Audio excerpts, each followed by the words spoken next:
Carine has started many things. She has had great success in growing companies. She's a wonderful mentor and to students and to employees, and we're really grateful for her influence. She's also very active in Silicon Slopes, and as are the other speakers.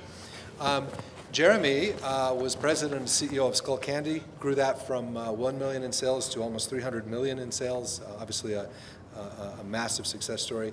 He then moved on to Traeger grills, which he jointly acquired, and that has grown. And I think many of us are the beneficiaries of that wonderful innovation, and so we're grateful for that. A really wonderful entrepreneur. We're happy to have him here. And then we have Blake Modersitzki. Blake started his career as a farmer in Idaho, and I can relate to that. I love that background. And has a long career in software, doing many functions, and most recently works in investments. He's a partner of Pelion, doing venture capital investments. So we have three eminently qualified entrepreneurs here with us today. We're excited to hear their insights into the entrepreneurial perspective of this strategy conference. And this will be a panel discussion, and it will include an opportunity for you to ask your questions of the panel. So if you have a question, we ask that you would stand and that you would ask it loudly. We won't be passing around a microphone, so please ask your question loudly. And then the panelists will repeat the question so that everyone can hear. Thank you. Thank you. So first of all, for my colleagues here, thank you for inviting us, including us today. One thing that's common with the three of us is that we all are BYU fans, BYU graduates, and we write checks to BYU. Some of us bigger checks than others. We're also all on the national, Blake. We're all on the National Advisory Board. So Blake you're the vice chair, and then Jeremy and I just do whatever they ask us to do. We love spending time with students, and so we'd like the session to be actually pretty interactive. So a lot of pressure for us to give you guys PowerPoint slides, but we've decided that PowerPoint is for people who have neither. Plus, for me, it just gives me a chance to riff a little bit about these two gentlemen. So hopefully you read the bios. I've known these gentlemen for a very long time, a privilege of working with these gentlemen for a very long time, but if I could just even riff a little more. Jeremy, probably the best consumer entrepreneur that I've ever met. So I was going to say in the state, but truly that I've ever met. If you think about Skull Candy, he got us to give a lot of money for really junky headphones that break all the time. Whoa. I'm like, you are brilliant. Brand matters. It does matter. And then what he's been able to do with Traeger grills. So I'm an early Traeger grill girl. So I bought them before Jeremy. I said that BJ. Before Jeremy, I bought grills. And then now that Jeremy's running it, it's really an unbelievable, great brand. And what most people don't know about Jeremy, he's a humble, quiet guy, is that he's on the cap table of most tech companies in the States. So he backs a lot of entrepreneurs with his time and his money. But he's also a favored mentor to a lot of entrepreneurs. And he comes to all the competitions and is also one of the judges. So this is an opportunity to really get some good insight and advice from some great entrepreneurs. Blake, I've known since before my children were born. And he and I worked together at Novell.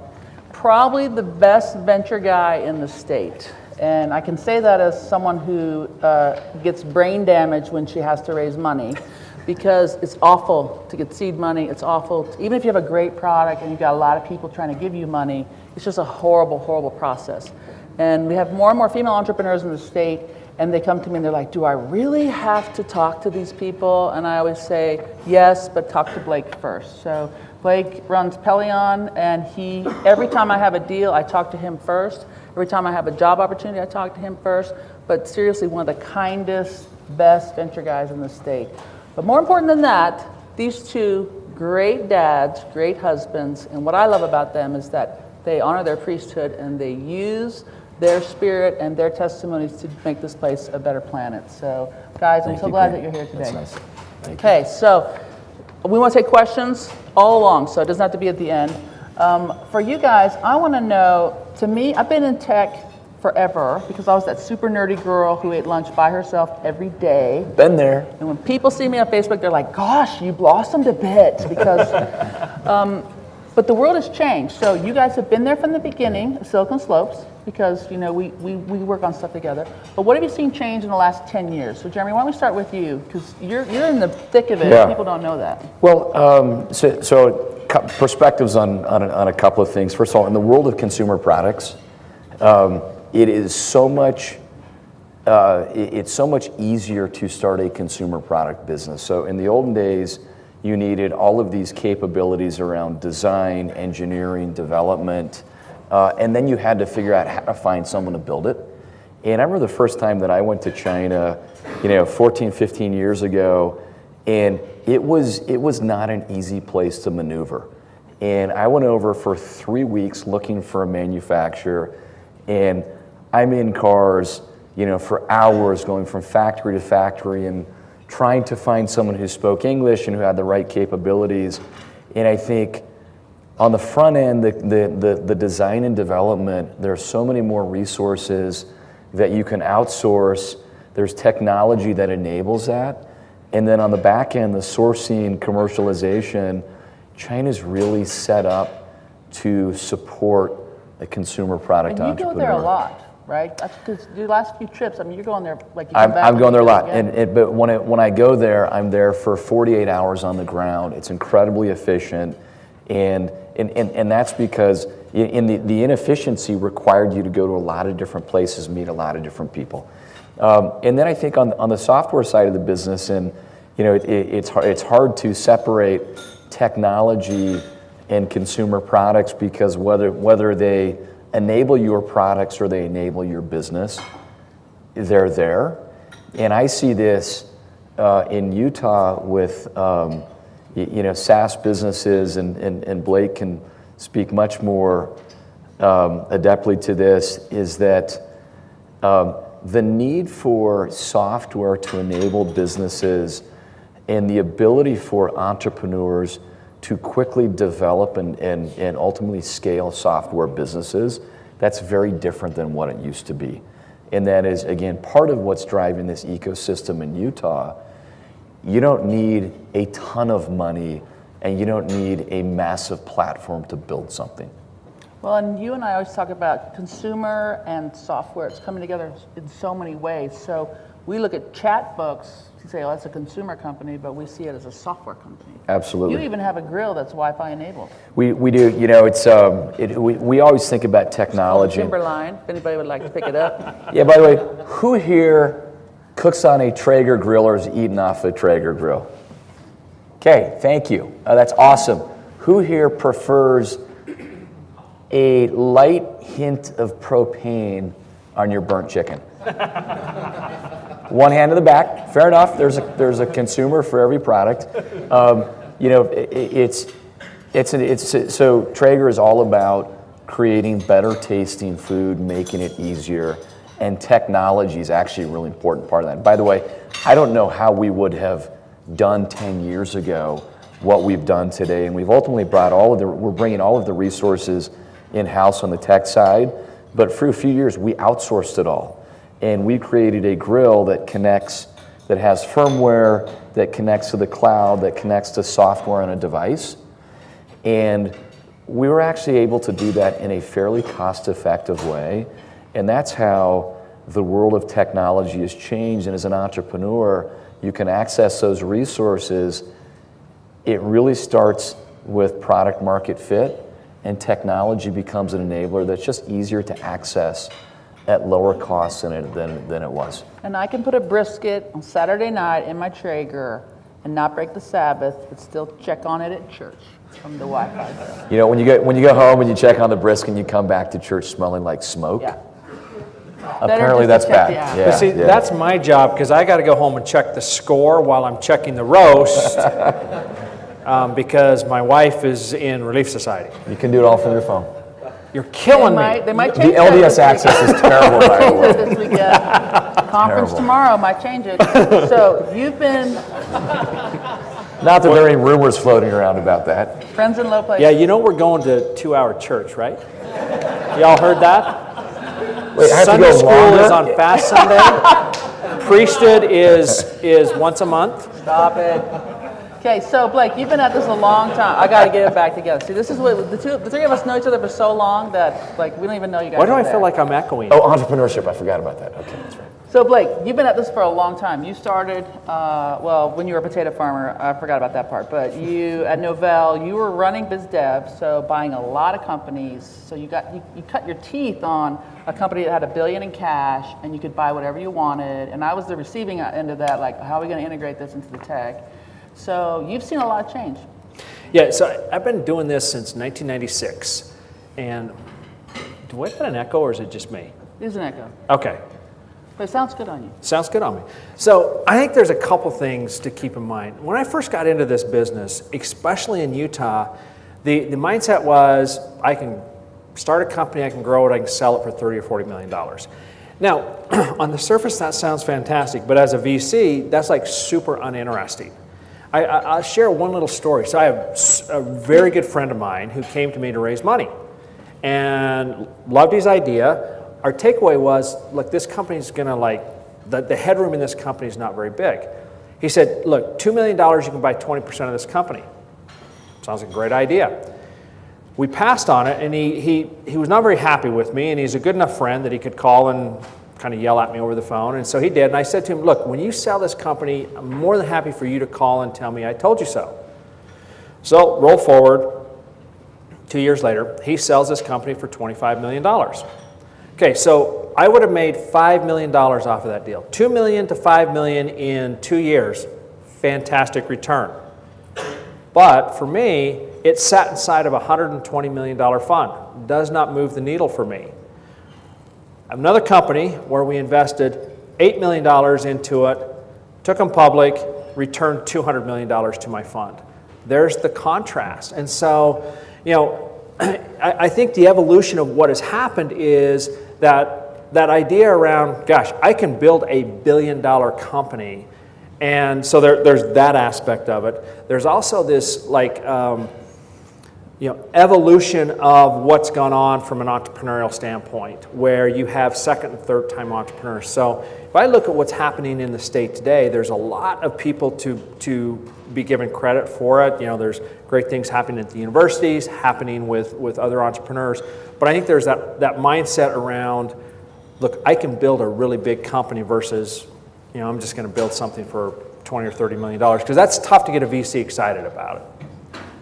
So I'm looking up a code because I'm going to give you guys a code to go to the Silicon Slopes Tech Summit on January 31st, February 1st on Jeremy's nickel. So no cost to you.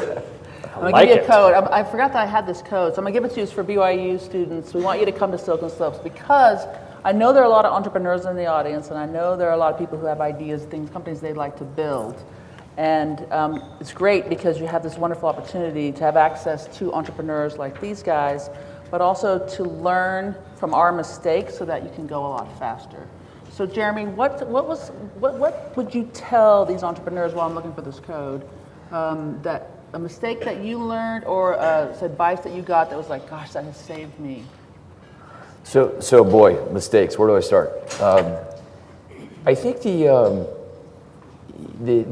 biggest mistakes that I have made have generally been moving too quickly and taking product to market. So not testing it or not knowing the market well enough? It's an early stage business typically starts with a great concept, and it's all about product market fit. And I have seen over and over, your ability to really build a business depends upon a product market fit that is highly differentiated from anything else out there, and that speaks to a consumer or to a business in a very positive way, in the way that nothing else does. And if you look at industries that have been disrupted over time, what you see in them is stagnation and forgetfulness around what a consumer or a company really values. And so getting product market fit is key, and that's where most great businesses start. But I think equally important is scaling a concept when you really know how to execute on it. And so again, in my world, that's called commercialization. You may have a concept but if you can't scale it, from a quality and a user experience perspective in a way that's flawless, you create more issues than you solve problems for consumers. And so where I have had the biggest issues has generally been where we believe in the concept and the product market fit is right, and the execution that is underwhelming. And you feel that in a really, really major way. I think deep testing, for us, we're in the process. Next year, we're going to launch new technology across 400,000 grill units. That is a major, major challenge. And so we are investing so deeply in understanding the consumer experience. And as an entrepreneur, you think in this very blue sky way, which is it's all opportunity.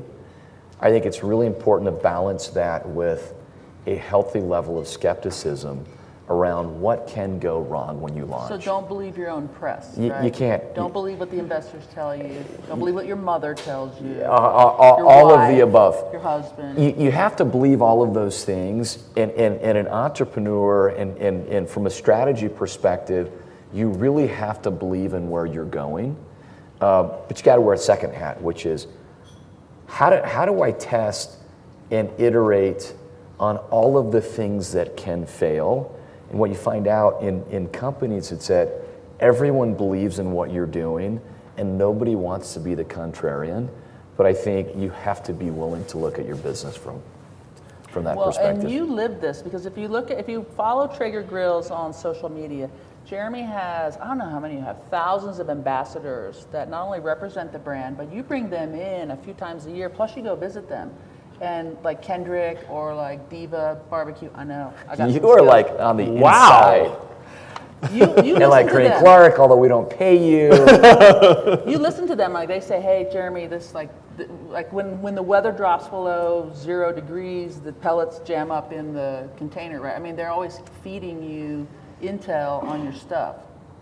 If that is ultimately how you figure out what can go wrong.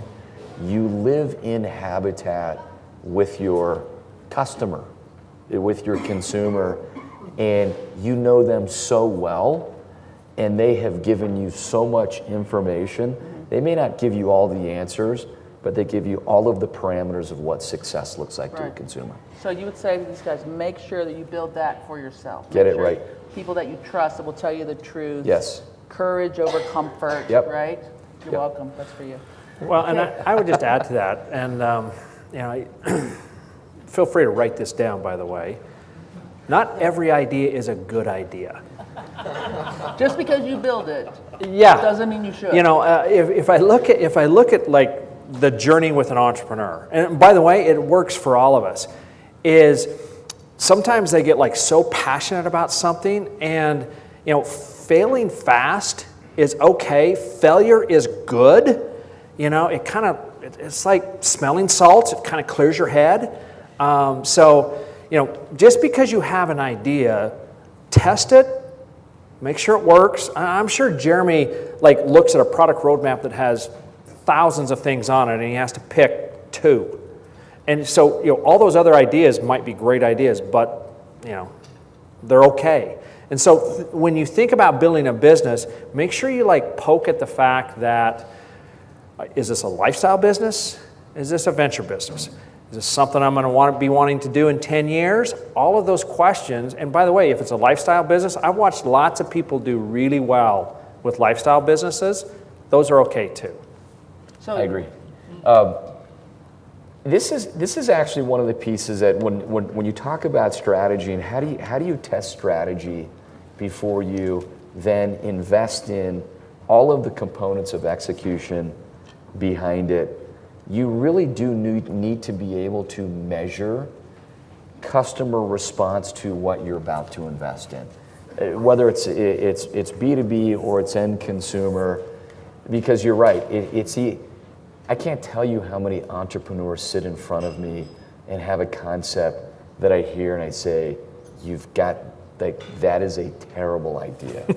And yet we get to the end of the hour and I try and be really direct because I want to be helpful. I don't want to be part of the inner circle that says, hey, great job. That was, and I can tell that many of them leave shaking their head and saying, he doesn't get it. Yeah.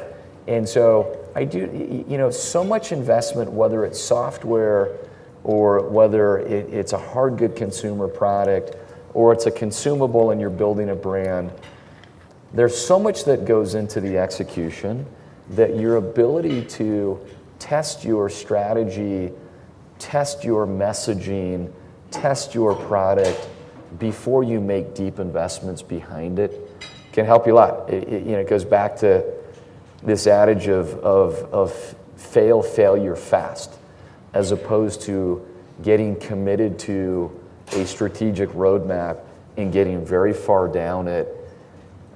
At a certain point, you just have to recognize sunk costs. You might as well foresee them before you get too far down the road. So strategy is important, but you're also going to have to adapt and have your strategy resilient when you need to pivot. So is it true, this might be mythology, Skull Candy, I love those guys. It started out as music inside your helmet for snowboarding. Yep. Right? And Yep. so, but it's not that today. That is what I have found interesting about strategy since my first job as a management consultant. We were focused on strategy, which is in big companies, you get on the inside and you often see such, executing on a strategy and being disciplined to a strategy is important. But sometimes you get so fixated on a decision that you made, and there's additional information where you might actually evolve your strategy and be opportunistic around what the market's telling you. So some people fall in love with their strategy. They fall in love with it, and they believe that company. Commitment and discipline to a decision you've made is very important. And you have to be careful about when you change strategy and how refined and thoughtful you are in that process. But you're right. Skull Candy was integrated audio and mobile back in the days where you had an MP3 player and a mobile phone, and it was intended to make snowboarding better experience. And so on the back of a Giro snowboard helmet it said "Powered by Skull Candy." As we got in the market and we started talking to retailers and consumers, we heard two things. Number one, we love your brand. Like your brand it's edgy. It's independent of the helmet component. Dude, I almost got a tattoo that said Skull Candy. That's how edgy I was. I was totally on board with that. And if you had one, I would not make you prove it. But the second piece is that you want to be able to pivot when the opportunity gets better. And if you're not out there always gathering information, you often sub-optimize an opportunity. And I'd love to say that strategy is perfect and it's perfectly scientific and that it works every time. Mm-hmm. But there is a lot of thought and a lot of analysis. But there's also art, and there are market dynamics and markets change. And so that to me has been one of the most important things that I've learned. And even in recently, our strategy today is much evolved from where it was 5 years ago when I started at Traeger Grills. And I think because it used to be a smoker. It was a smoker. It was a smoker sold in specialty retail. And we learned so much, but you have to carefully balance this notion of being disciplined to what you've chosen to do and recognizing that some of the investments might have been the right ones, and being thoughtful around where your strategy pivots because the long-term opportunity is greater for your business. Right. So I go into companies that are startups that are not thriving. And when they present their strategy to me, I was like, oh, people gave you money for this. Okay. So like there's some stuff we got to do, right? And I find that people are married to no, this is our strategy. So Blake, a lot of people come to you for money. You're not a seed guy so much, right? You're A, B, C. You've made a lot of money for a lot of people in the Valley. So when people bring you their strategy, what if you love the product but not the strategy, or you love the strategy but not the product? I mean, is that part of you deciding how much money you're going to give to these guys, or if you're even going to spend time with them? Yeah, it is. We look at three things. One is, how disruptive is the technology, or is it just you've just painted the mousetrap a different color? How big is the market, and is there that passion plus being coachable to execute against that strategy? And it's always interesting. We have this thing that we call kind of one in a row. So like sometimes an entrepreneur will come in and it's a Series A, and like they're going to, in addition to like create the next satellite system that's going to orbit the world, they're going to solve world hunger as well. And so we kind of help them pump the brakes a little bit. I get the same sort of looks as like, yeah, these venture guys don't know what the hell they're talking about. But it's like, okay, let's forget about world hunger for just a second. Do the satellite thing. Just do one thing and do it really well, and then we'll talk about the next thing. And so as a strategy, simplicity is okay as long as you're attacking a really big opportunity and you're disrupting something. So that's how we think about it when they come to us.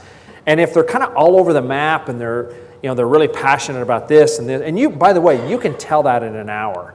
So if you're rolling in there with your management team and you guys are not all on the same page, it doesn't matter how much you fake it, it comes across. So those are some of the things that we look at and look for. I want to add to that comment because I think simplicity and depth of strategy is really, really important. This is something that I didn't understand as a strategy consultant. Young guy with a belief that strategy is complicated and solves everything. It solves everything. It's like you think it's 90% of the battle. When you don't execute a strategy, it's really easy to produce PowerPoint slides, not thinking about what that means in terms of the downstream impact on your business. And this is something that every venture I have ever been in, I've had to step back and say, we have a finite number of resources. We have a big opportunity we're going after. Why are we complicating this with so many strategic initiatives that we can't possibly do all well? And so I think that you are always stepping back and recognizing that you have to execute. Execution is different than strategy. They're closely connected, but figuring out how you simplify your strategy, how you edit out what's not working, and then how you amplify everything that's left. It's a cliche, fewer things better. Great companies, and this is not about small companies, it's about every company.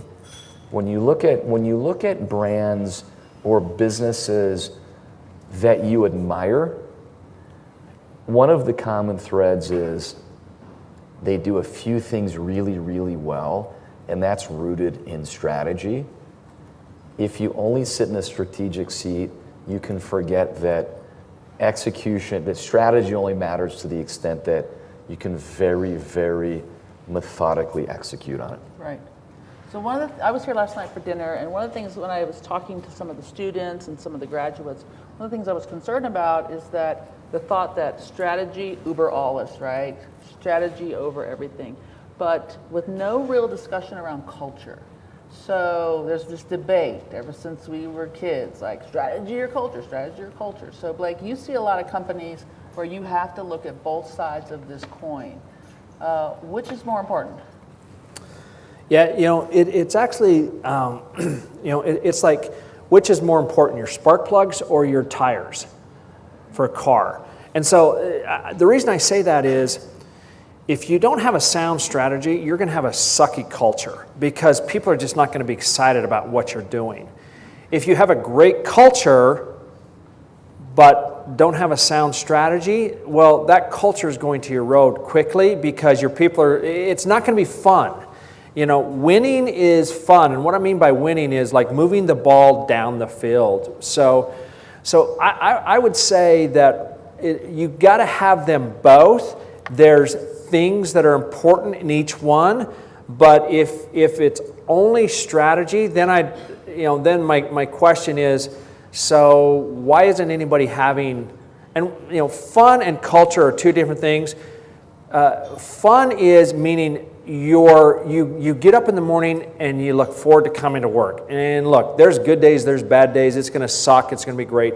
But there's that inherent, I'm excited to be an entrepreneur.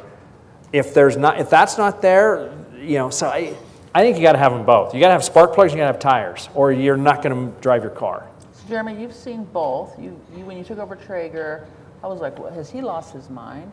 Because there was some challenges on both sides. I did in the process, yes. Yeah, it was some brain damage when you took over that. No question. So I think from a clinical perspective, in a business, why do organizations succeed? You have vision, and you get people aligned around greater purpose. Then you have strategy that sits below that, your initiatives, which really inform the organization of how do we accomplish that. And then the foundation is how do you hold people accountable to execute on strategic initiatives. Culture is actually how you scale all of those things. And so one without the other doesn't work well. But I've been in organizations that have had good strategy and bad culture. And no one does anything remarkable in a bad culture. They actually do a minimum threshold level, and they try and stay out of everything else. And this is something that I didn't fully appreciate, having spent a lot of time in startups. You take for granted the fact that the culture it's the imprint that you have on the type of people that you hire, and your culture evolves out of who you hire. We bought a business that was 26 years old, and the culture was so bad that I would go in and just feel sick to my stomach every day. And well, they were trying to kill you, right? There was definitely arson. There were no guns that were fired, although we feared that. And when a culture is not working, your strategy is not relevant. So I think figuring out how to connect the vision of your business with the values of your culture, and fun may be a value. It's not one of ours. We think fun is the output of feeling motivated to be your best self.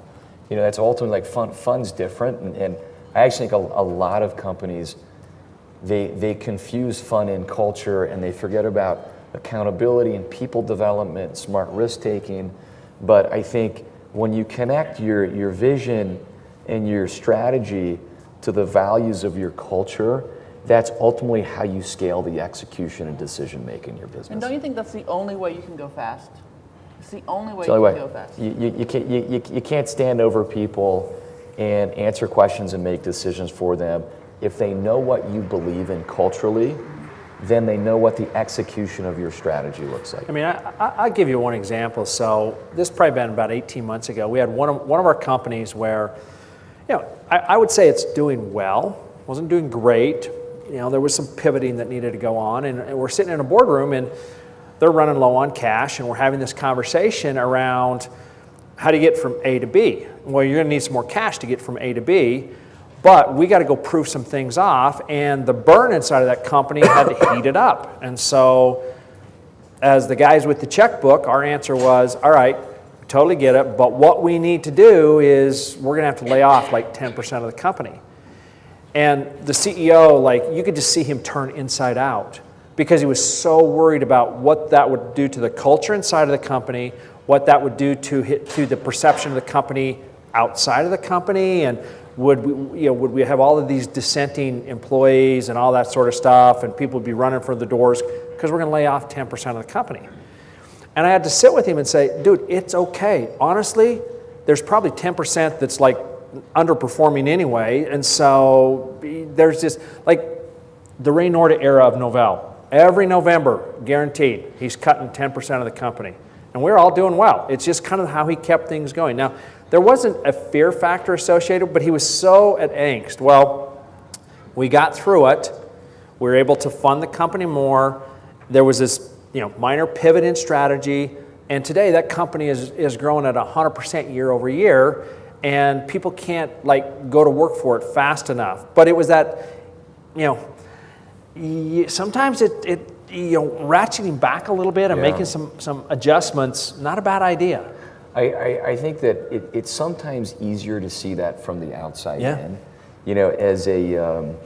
As a CEO, it's easy to be, because you get so close to the people in the business, it's sometimes easy to forget that businesses are actually very resilient.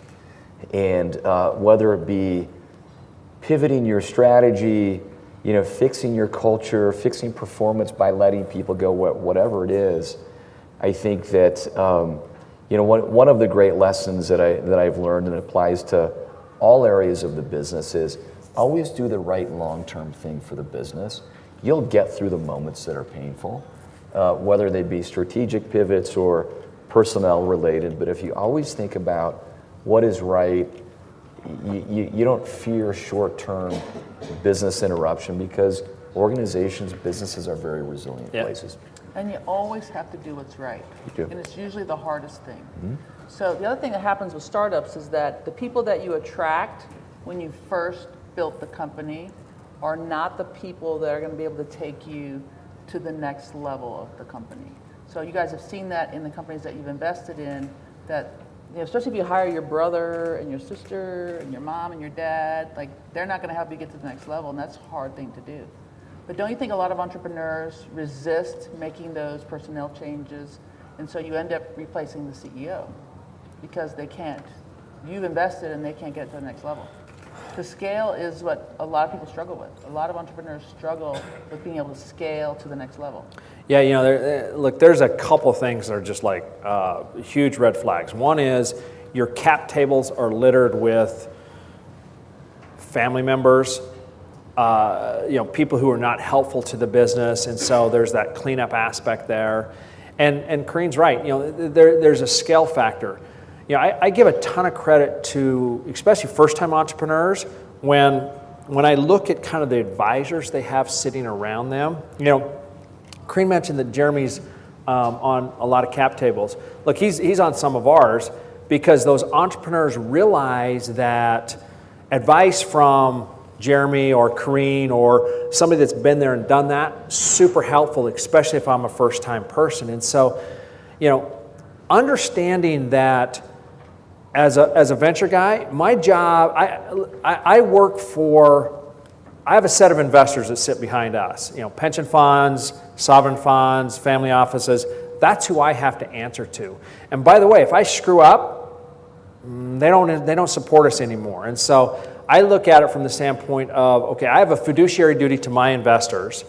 I need to help this company, and in some cases, a first-time entrepreneur. And that first-time entrepreneur needs to have, at a certain point, a guy that's been there and done that. And so I'll go to Carine and say, can you come and be CEO of my company? And that's a hard conversation to have with that CEO if they feel like they're that person. And so then we have those long conversations. And I would say for the most part, if they're unwilling to change, they probably end up getting moved out. So really important to have advisors that are not just people gave you money, but Right. people that have either done it before or who actually can throw you a brick, right? So Jeremy, you have like one of the best boards I've ever seen in my whole life on the planet. I got like board envy. It's a good group. I've also had one of the worst boards on the planet. I got some. No offense to anyone here. That By the was way, on I've not been another on board. either of their boards. Just to be clear, I'm not good and I'm not bad. I would invite either of them. You know what? So Even you have advisors. Oh my! Even you. Do you know that's actually one of the most important things that I've learned in my career, and something that I didn't understand early on, which is I struggled as a CEO at Skull Candy, and that's because I was just making it up as I went along. By the way, I still kind of am, but I have a lot of people I can call now, and so You didn't look like you were making it up. You were like Tiger by the tail, Yeah, check me out, yeah. Skull Hey, let's Candy, just be Go honest. Public. I fooled a lot of Her people. name's Chris. That's Oh gosh, Kristen, Yeah. yes. You know what? that is the magic behind everything. There's no doubt about it. Jeremy's wife's name's Kristen Andrus. You should follow her. She's a lot of fun. yeah. I think she's a ton of fun. You know what?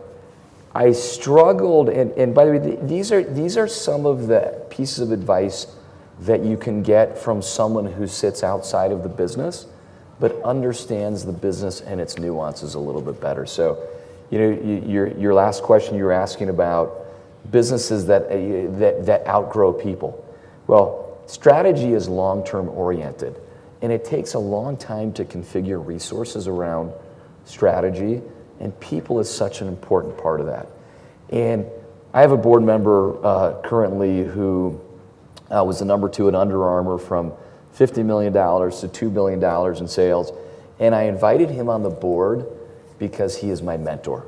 And I can call him with anything, and I get a really, really helpful answer from him. And so I think, as you're building, because there is there's art in people and there's art in strategy, having other really smart voices who have your best interests at heart is a really important part of this process.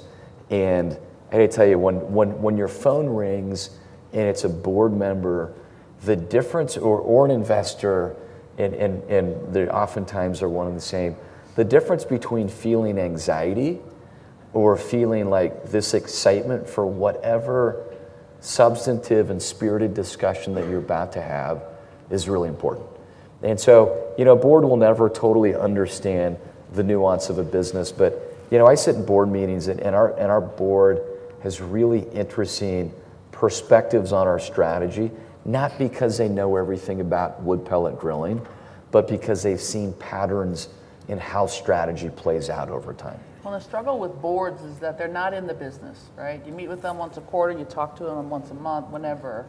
But the trick as an entrepreneur or as a CEO is how can you use those valuable assets to help you and help you grow the company? Yeah, it's so true. In fact, when I very first got into the business, I had one of the kind of the icons from the venture industry sit me down and say, there's 2 types of board members. There's those who are there to help. You work for the CEO, you give support, you act as a sounding board, and then there's pigeon board members. And I'm thinking to myself, well, that pigeon board member sounds pretty cool. And then he explained to me that those are the ones that fly in, shit all over the place, and fly back out. Now, since we're not sitting up on campus, I can actually say that. It's a quote. That's a quote. Hey, look, I can quote some Old Testament stuff that would curl all of our hair. Well, not my hair, but you guys' hair. So they're spot on. And that's the other thing is, when you put a board together, in some cases you're going to have investors. And in other cases you're going to have independents. Both are equally important. But when you're choosing a financing partner, you're choosing somebody who should be an advisor, a colleague, not somebody to help you run the company. I see that so often where, board members, they want to come in and be the CEO. And I've been on boards with those. They get super dysfunctional, and it kind of gives me anxiety to go to those boardrooms because these guys are right. We're not in the business on a daily basis. So it's just like my earlier comment. Sometimes as VCs, our ideas are not good ideas. So, as entrepreneurs, you gotta find that balance, and you need to be careful with who you're picking as your financing partner as well. And I actually serve on quite a few boards, some that are volunteer, some that are pretty lucrative. And it makes me nervous when a CEO wants me to make a decision that I expect the CEO to make. And so I think a lot of CEOs and first-time founders, they are trying to be respectful to the board, and they're like, oh, I got to get a board approval. Or they tell their employees, well, the board didn't approve that. To me, that's like such a lack of maturity around how to use a board and what a board could do. Now, these 2 gentlemen, these are 2 of my advisors, right? I call these guys all the time if I have either a question or a concern, or if I'm like, okay, this venture guy's calling me, what do you know about this guy? So think about the questions. I want to hear questions from you. Let me give you the code for Silicon Slopes. So the Silicon Slopes Tech Summit is an event that is the 3rd year. We bring in all kinds of entrepreneurs. We bring in folks like Jeremy and Blake that come and spend time with entrepreneurs. There's a cool lineup this year. There's an AI track, a blockchain track. Last year, the 2nd year of the event, we had 15,000 attendees. 15,000. This year we expect 20 to 25,000, and it's being sponsored by the NASDAQ and Bloomberg this year. So all of a sudden, little Utah has caught the attention of some pretty big names, and that's because of people like Blake and Jeremy who don't operate in Utah, but they operate on a global scale. So the code for you is SSTS, so Silicon Slopes Tech Summit, 19, BYU, CC. Green Clark. Like it. All caps. SSTS 19, BYU, CC. And you know what? If anybody gives you crap, just say, I'm friends with Carine Clark, and you will watch them go, done.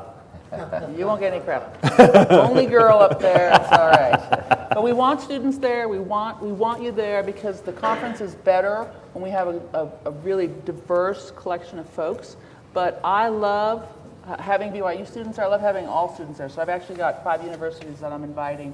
And register now because I might shut that off at some point. But I think I put 10,000 extra spots in there, so it's a lot. So sign up today. Nice. All right, what like questions do you have? Because this really, you're not going to have these guys together with just like, their time is expensive. So right here, shout it loud. So you talked a lot about advisors and the importance of mentors and some pretty impressive people that you're talking to when you have questions. Can each of you tell us maybe how you develop the top 2 to 5 people that you call when you really have a question? How did you develop those relationships, and how old are they, and how have they progressed over time? So the question is, how do you develop find mentors? those? Yeah, because you Yeah. got famous people, you got famous people.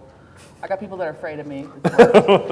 So how do you, like, how old are they? What do they look like? Because we've got a lot of folks here just starting their careers, I would expect, and all y'all can't be their advisors because you're mine. So First of all, there are, I call different people depending upon what the issue are, but there are 3 people that I generally pick up the phone and call. And one I've described from Under Armour, another Fraser Bullock, local guy, good friend.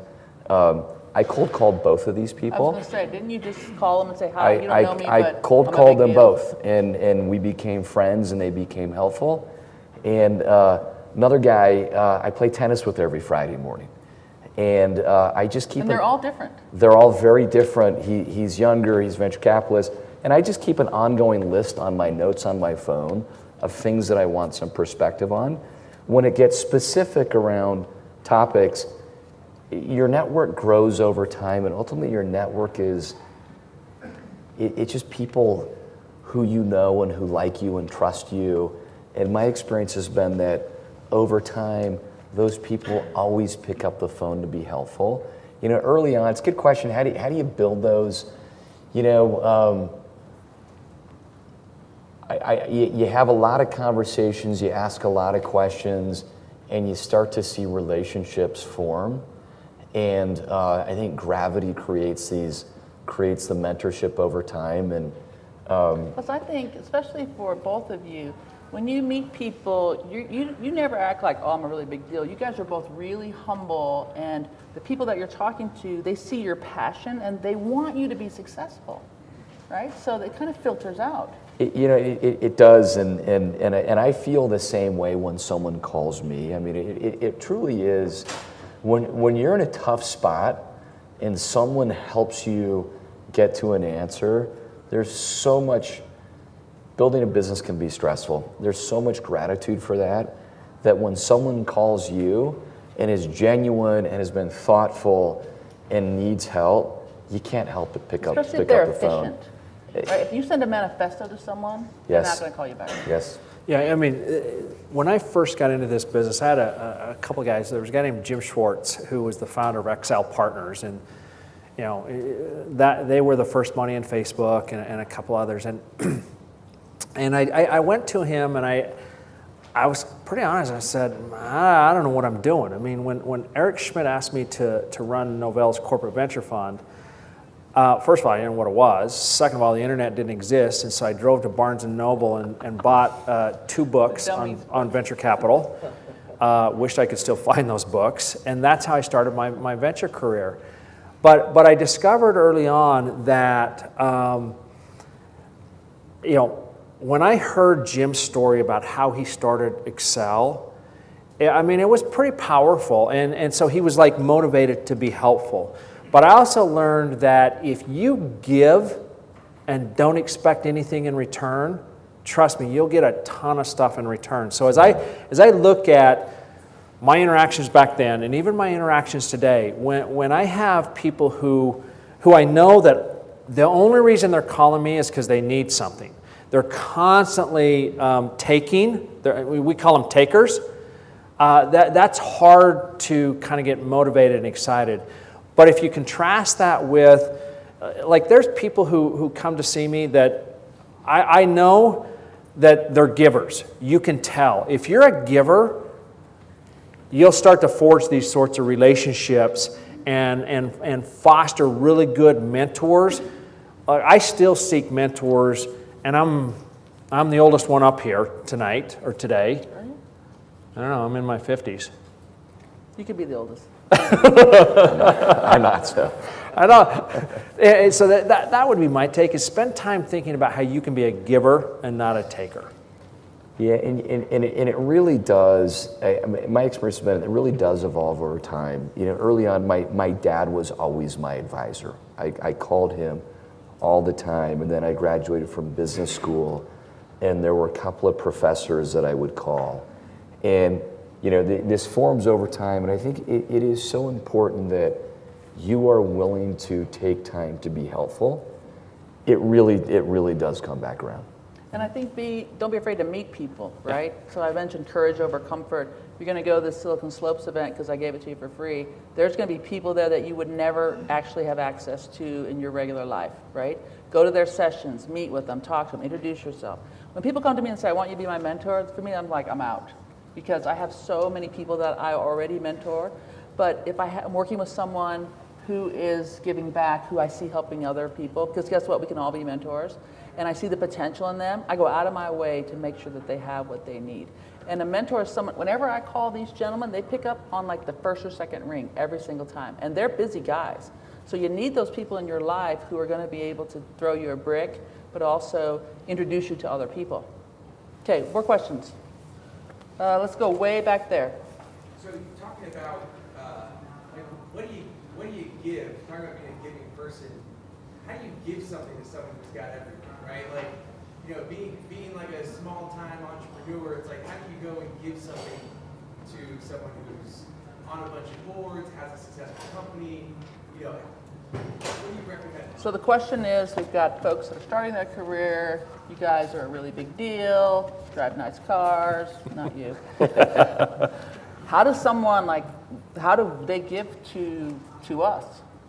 What's the one thing that we don't have enough of? What's your currency? Time. Time is my currency, not money. To that, Jim Schwartz, guy had everything. And I was just starting my career. And, look, I was probably more of a taker back then than I was a giver, but I genuinely just wanted to be better. I just needed somebody to help me. And that's okay. That's okay to be that kind of, receiver. It's different than a taker. You're a receiver at that point in time. And finding that fine line between both engagement, conversations, and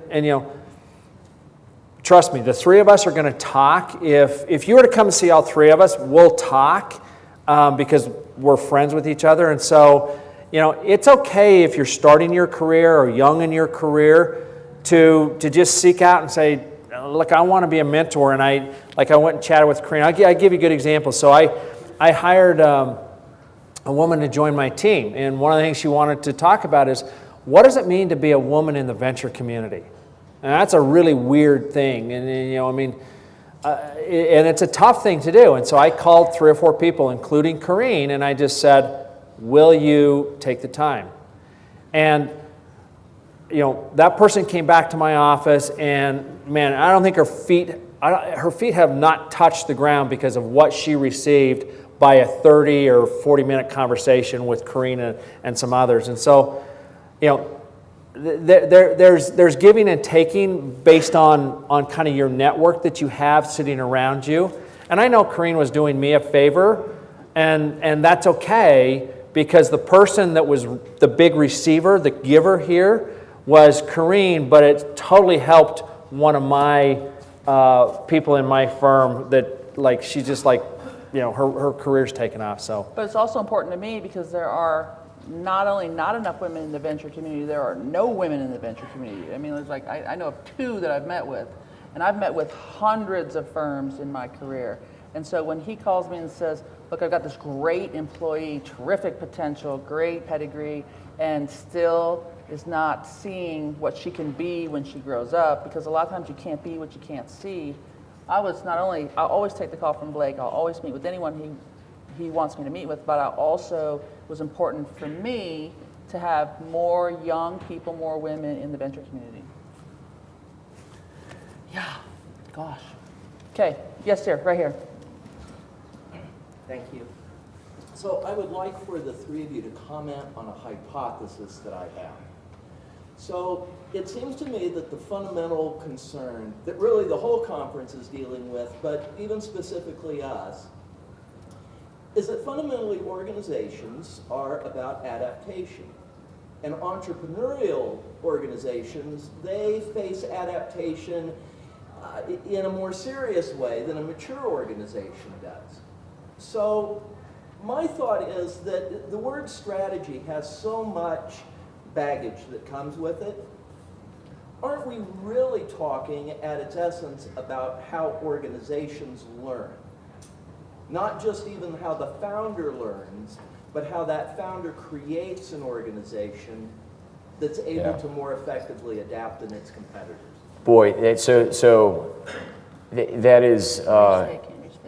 Can you speak a little bit? So the question is it as simple as strategy, or is it about culturally how an organization adapts? Yes. From the CEO on down, and you know, my belief is that in one of our cultural values we call stand in the fire, and it's around risk-taking and innovation, and it's this belief that status quo kills companies, and it's not just the guy, the VP of finance and strategy, but it is a cultural mindset, which is doing something the same way today that you did it yesterday, because that's how you do it, will eventually put you in a museum.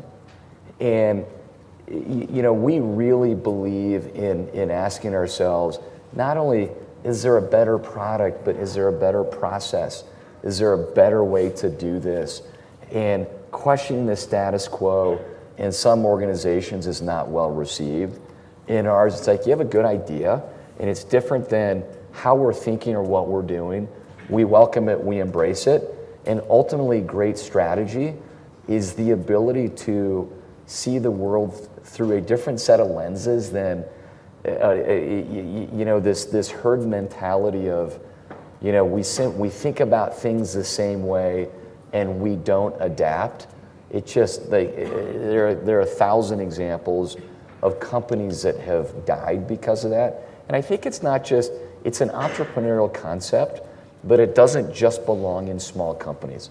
I think it belongs in every company has to evolve its strategy, and that is a mindset. You know, if you have disruption that sits here, you're going to get disrupted if you don't innovate and pivot, or innovate and, you know, progress. So is that strategy? Is that, you know, what you were just describing? Because if you don't, I mean, Carine and I worked for a company called Novell. They were the leading provider of networking software in their day. $1 billion in the bank. $1 billion in the bank, because I spent some of that. It was a ton of fun. If they didn't take in $1, they could last for 11 years and not take in any money. Yeah. But they lost track of that innovation. And that's really hard for a public company to innovate. I mean, you know, we can go down the line and just, you know, right now Amazon is like at the top of the heap. And, you know, what did they do? They were a bookseller. And now they're like everything. So that innovation is definitely a key component to strategy. Well, and I think what's interesting for me as I look at the world has changed. I live with millennials, And it's going to be even more important for organizations to be self-healing and to be resilient and to have a culture where we can challenge and question regardless of the hierarchy. So for me, strategy is a framework of what I'm trying to do, why I'm doing this. But it's amazing to me, so I'm probably older than you, truth be said. You look younger than me.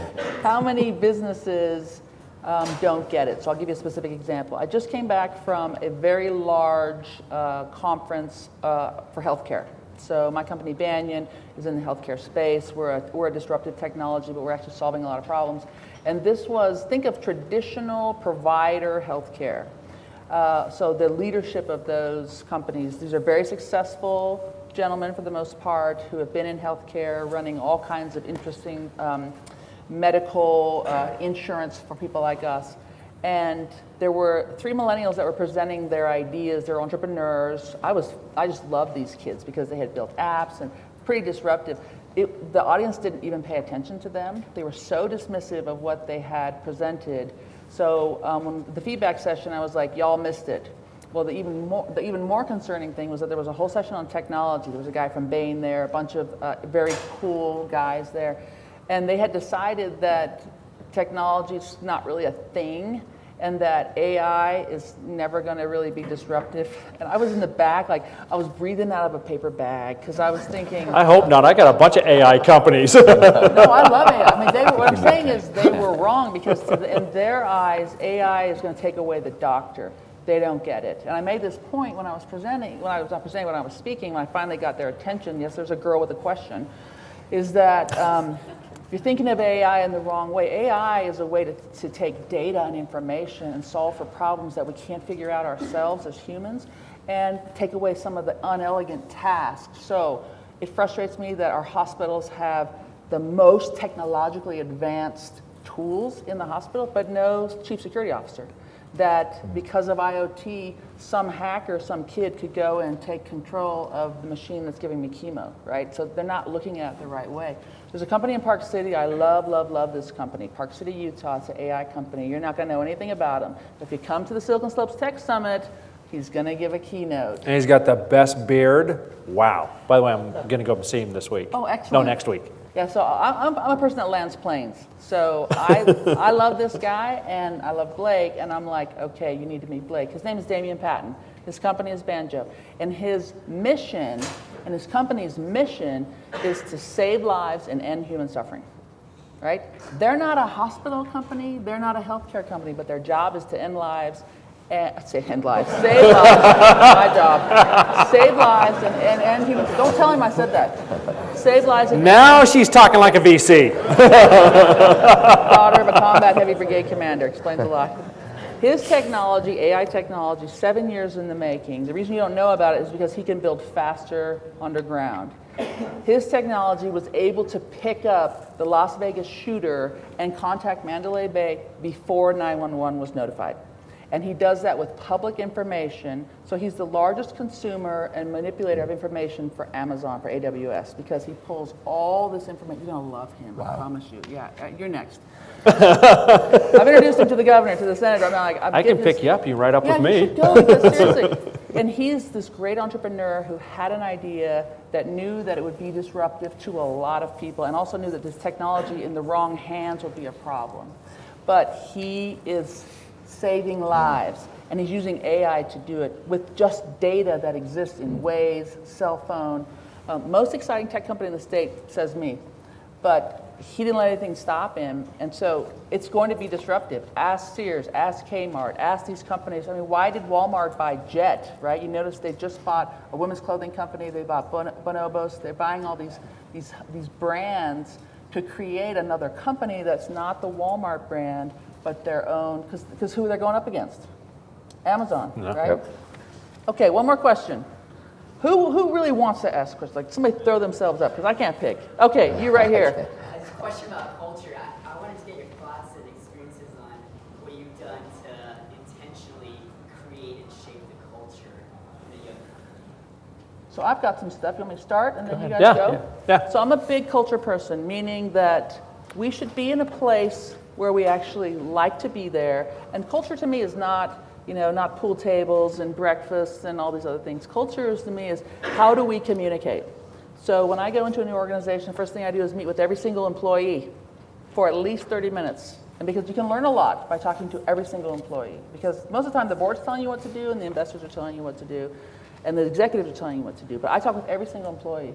And one of the companies that I went into, I found out that you're not allowed to talk inside the company between the hours of 11 and 1 every day. That's weird to me. It's like, why shouldn't we talk? Like, what were they trying to solve? They're trying to solve the fact that they were in an open space and they wanted to have some quiet time. Well, there's a way to do that. How about everybody just put on their headphones when they don't want to be interrupted any time of the day, right? I found out that they have all these rules. So there were 452 bugs, don't listen, 452 bugs that this company was struggling with, and yet no one said anything about it. Because in their culture, the people at the bottom of the pile were not allowed to raise their hand. So we had a bug that shut down our app, our software, 100% every time a new customer installed it. Like, dead. I'm like, does anybody think this is a problem? This is a problem for me. So I said to the employee when I found it, why didn't you, because they sent me a voicemail. I don't pick up voicemail, right? If you want to get to me, what do? You come and find me, or you text me, right? Or you call me. I'm like, why didn't you set my office on fire so that I knew this was a problem? Well, because in our culture, we don't talk to the CEO. So I'm breaking stuff down like that because I need every single person. There's no hierarchy for me. There's like the board and then everybody, like the rest of us. So for me, communication is like, how do you respond to things? How do you talk to each other? How do you meet? I know you're a big meeting guy, meaning you hate meetings, but you use them very effectively. Yeah, culture, I really believe that culture is something that's built very deliberately. And it's built in part by defining who you want to be and how that connects to what you're trying to get done. But it's also built by who you hire. And so when I came into Traeger, the culture was so toxic that it made me sick. And I spent a lot of time surveying employees, sitting with them, defining cultural values. And I ultimately realized that people don't change a lot in their 30s, 40s, and 50s. And so we kind of started over. You got rid of everybody. We got rid of 95% of the people in the company. We moved from Portland to Salt Lake City, and we started with 5 cultural values. And those are the 5 most important things that we believe in. They drive decision making, they drive people development, they drive how we behave. And we really motivate people to live those. But the best way you do that is you use those values to filter, to screen who you hire. And so I speak with every single person that who we hire. I was interviewing someone on the phone in a junior position on the way down, and we don't talk about roles and responsibilities. We talk about who they are, and I have to make a decision as to whether or not they fit our cultural screen. And so I really do believe that it starts with who you hire, and you have to define your culture before you hire people. And then the culture needs to motivate people to be their best selves. And then you have to get rid of people that don't live it. cannot go through the filter. Right? That is an important one. So we hired a VP of marketing from Harley Davidson. And this is a company, a brand I admire a lot, and there were so many analogs to what we wanted to build at Traeger. And we're like 6-8 months in, and he's really good at what he does, but he was so culturally dilutive to what we were trying to build that we let him go. And I just say you have to protect culture with your life, because that is the difference between great companies and mediocre companies. That is the difference. Strategy is important, but culture drives a willingness to do remarkable things that are above and beyond what you can ask people to do. Yeah, and I'd just add to what these guys are talking about. Look, my firm, I got one person left from when I joined in 2002. So I'm either a super bad human being because I fired everybody but one person, or we just needed to kind of have an evolution and a makeover. And there's a couple things that we talk about. So first of all, it's okay to be nice to one another. You don't I mean, you can still be a nice person and be a success. Second is you have to have an honest conversation. Like there's people in my side of my organization that will want to be involved in this and that and this and that. And right now we're getting ready to raise our next fund. And I got a lot of people who are excited to be involved. And so I sit them all down and I say, look, you can be involved. But if I uninvite you to a meeting, you cannot be offended. There's a reason why I'm doing it. And so we kind of have that honest and open dialogue up front. Everybody has to find their voice. If you can't find your voice inside of my organization, it gets really tough for you. And that includes in my partners meeting, I have my assistant who joins us for the partners meetings. Because, look, sometimes she's going to have some thoughts and ideas that I'm not paying attention to because I'm over here because she knows what's going on in my life. And so being nice, having a voice, being honest, and you cannot be offended. And if you're offended, then we're going to sit down and have a conversation. And that's how you, like at least for us, we try and make sure we're doing that gut check around culture. Because like what these guys, I've gone through the hiring somebody who on paper was like, wow, my LPs are going to like think I'm the smartest guy around, and like 2 months into it, you're like, wow, I totally screwed up. And then I got to go talk to my LPs, and it's surprising. You got to go talk to your board when you probably fired that VP, and you probably were fine with that conversation. So as we bring up my friend to close out the session, I want to make one pitch. One of the challenges I see with a lot of BYU students is that they don't have the language of standing up, and they're too afraid to say something even when they know they have an answer or they have an opinion. You don't have to have the complete answer. Part of building teams is having a lot of voices with a lot of opinions. That's how things get built. That's how problems get solved. And too many times I love my BYU students. I got 2 degrees from this university, but they're afraid to speak up, they're afraid of conflict, and they're afraid to challenge. So you guys, you gotta embrace the conflict, because startup world is hard and you're gonna get knocked around, you're gonna get beat up. So you just gotta go in there, keep staying there. I use the Spirit to help me because I'm in some messy situations all the time, and people laugh at that, but it's true. I'm not that good, I just have the superpower I call the Spirit. But don't be afraid to speak up, because you have great ideas. You went to a good school. You've been educated. If you don't speak up, that's on you. And I use Carine's Spirit to help me make decisions. All right. Well, unfortunately, our time is over. Fortunately, we have the opportunity. We're going to take a 15-minute break, and then begins the scheduled networking opportunity. And throughout all the rooms here, the speakers from this conference are available for you to meet and to ask questions. And so if you have additional questions or would like to spend some time with our panel here today, you're welcome to do that. So again, a 15-minute break and then 30 minutes of networking and Q&A. So on behalf of the conference and the organizers in BYU, I want to give a gift of thank you for our conference participants here.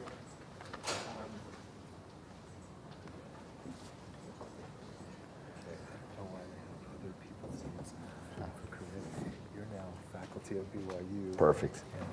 Thank you. Congratulations. It's awesome. And my favorite color.